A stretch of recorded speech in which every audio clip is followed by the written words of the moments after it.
the promise of the emptiness machine. The emptiness machine.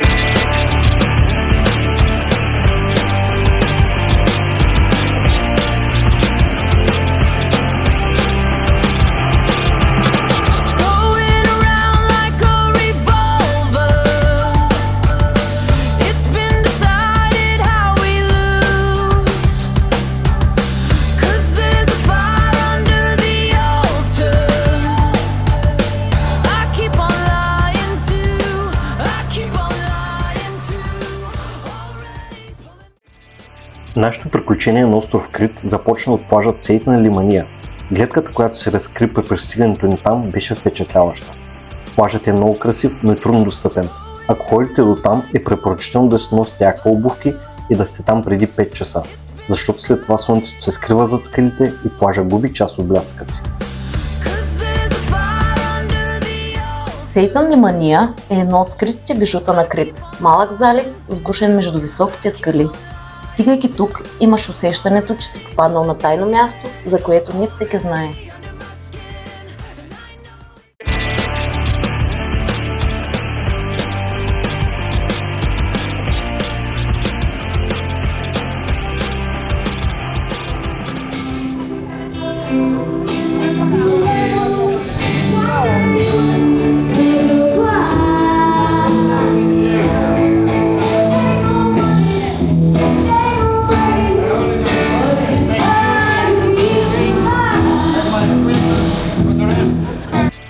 Вечерта прекарахме в Палео Хора, градчето, в което бяхме отседнали.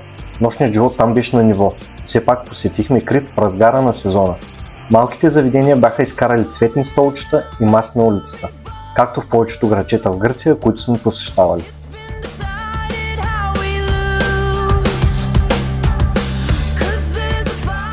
Блещукащите светлинки на града създаваха романтична атмосфера. Ароматът, който се носеше по улиците, беше смесица от морския бриз и вкусната храна от местните таверни. Жителите на Крит се славят със своите специалитети. Прясно приготвеното козе и ягнешко месо са сред любимите им ястия.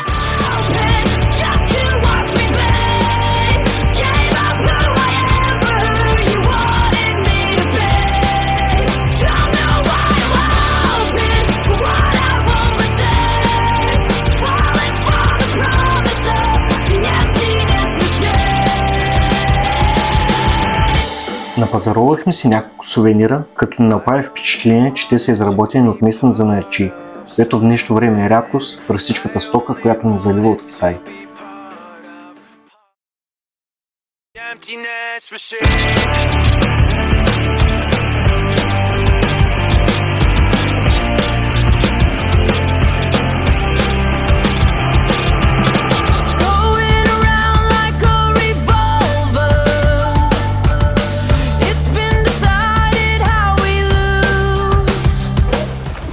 Намираме се на плажа Телафоници, който е избран за най-добър плаж за 2025 година в света. Плажът е много хубав, но лошото нещо на плажа е, че когато се оставя на 10 минути пеша от него и общо взето трябва да се премине тази цялата местност, за да се стигне до самия плаж. Ако сте с малко дете, може да се окаже известен проблем. Цените на шезлонгите и чадъра мисля, че също горе нормални. В сравнение с Паласарна, където бяхме вчера, там ни взимаха 160 лева за чадър с 2 шезлонга, докато цената е 60 лева. Пясъка е розов на места, което е много специфично за този плаж. А водите, както виждате, са кристално чисти.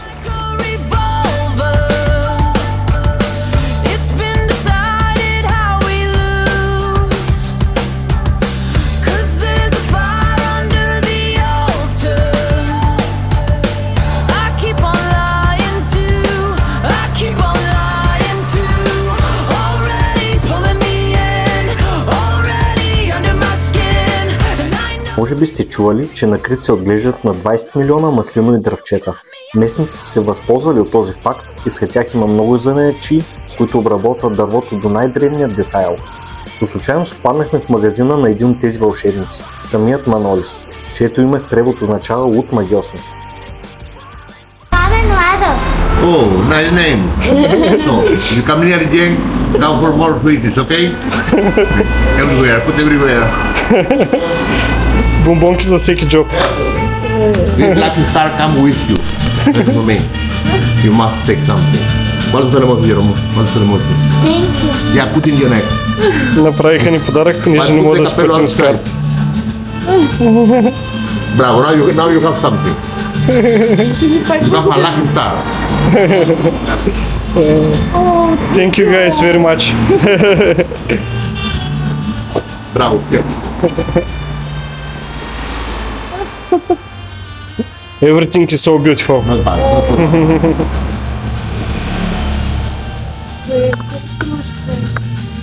Еми 20 евро, обаче не мога да си платим, да. Всичко е много красиво, но хората приемат само кеш. But you know the lucky star is more value for this thing because they give luck. Yeah, of course. If you listen, your mama and your papa is luck all the time. Thank you very much. Welcome to the island.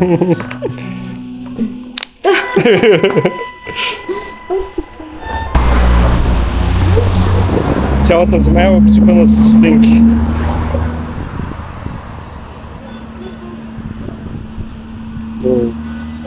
Тази земя е уникална.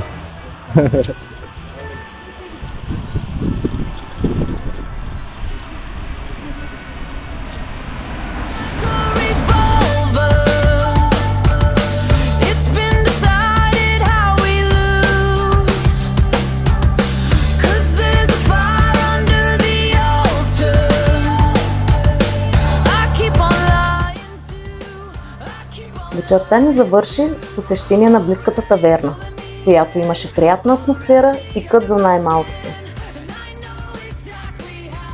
Нова паста, козе сирене, доматенце с търпотен зехтин. Това ми хареса ли ти на теб?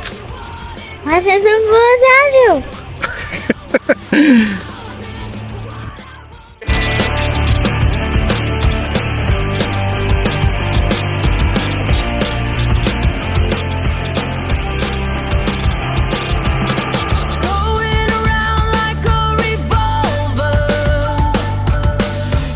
След препоръка от местните, на петия ден от нашето приключение попаднахме на плажът Кетродасос.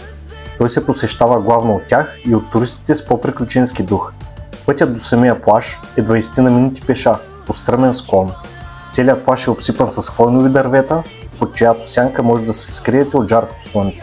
На това място няма нито шезлонги, нито чадъри, само природа в най-чистата й форма.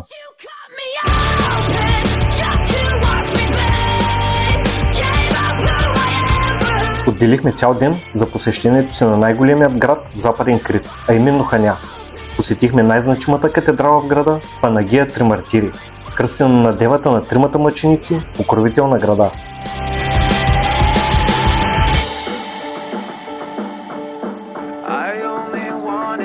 Местното пристанище, изградено от венецианците през 14 век, предлага на своите посетители разнообразие от морски видове. По случайно станахме свидетели на набезите на една гигантска морска костенурка, която се мъчеше да акостира на брега. Нейното идване не беше случайно. Тя беше свикнала всяка вечер да идва и да се отмъква от ябълките, оставени от туристи.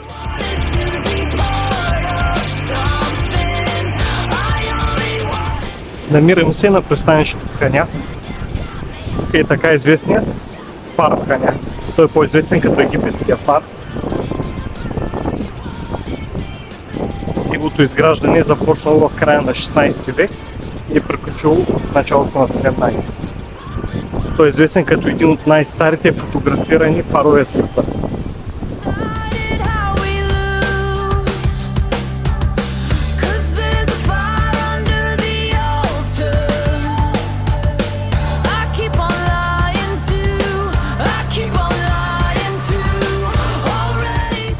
Крит е известен като островът на минойците.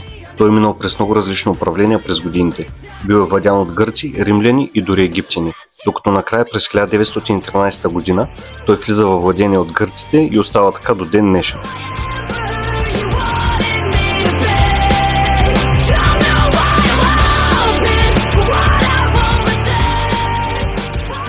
На самият бряг на пристанището в Ханя стои джамията на янишерите. Първата османска постройка на острова след завладяването му в средата на 17 век. Със своите куполи и арки тя е символ на една чужда власт. А днес мост между бурното минало и спокойното настояще.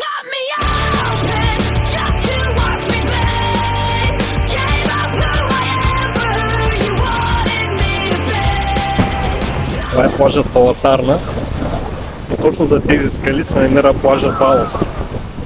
Утре ще сте там.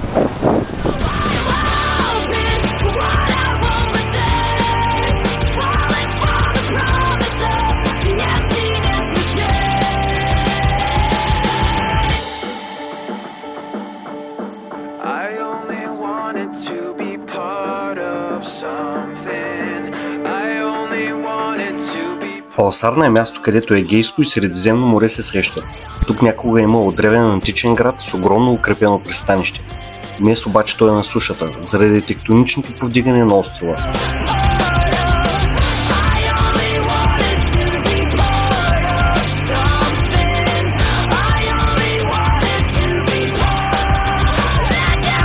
Легендите разказват, че градът носи името си от нимфата Паласарна, която е била свързана с култа към амазонките.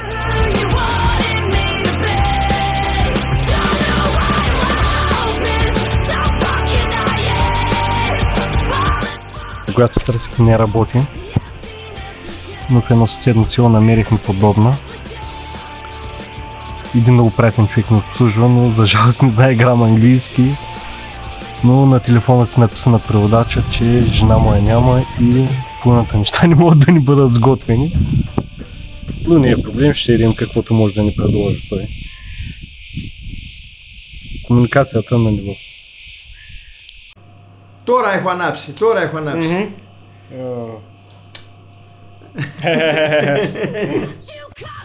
Пристигна ни основното, телешко с доматен сос. Тази салатка е много хубава, но забравихме как се казва. За 9 дена доколихме всякакви ресторанти и в крайна сметка най-вкусната храна. Едно забутано сладце с малко таверна. И както във всеки ресторант, и тук всичко завършва с раки.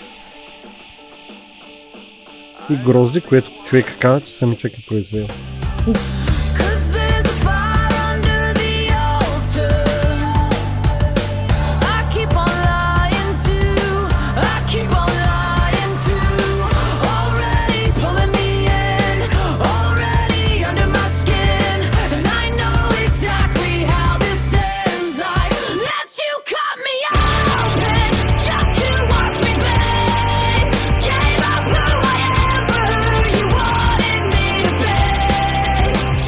На последния ден от нашата почивка решихме да си наемем лодка, с която да стигнем до плажовете на Балос и Грамовуса.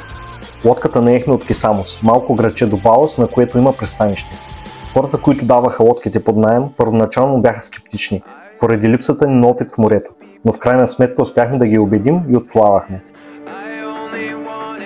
Морето беше доста бурно, но това не ни попречи да се насладим на красотата на едни от най-хубавите плажове, на които сме били.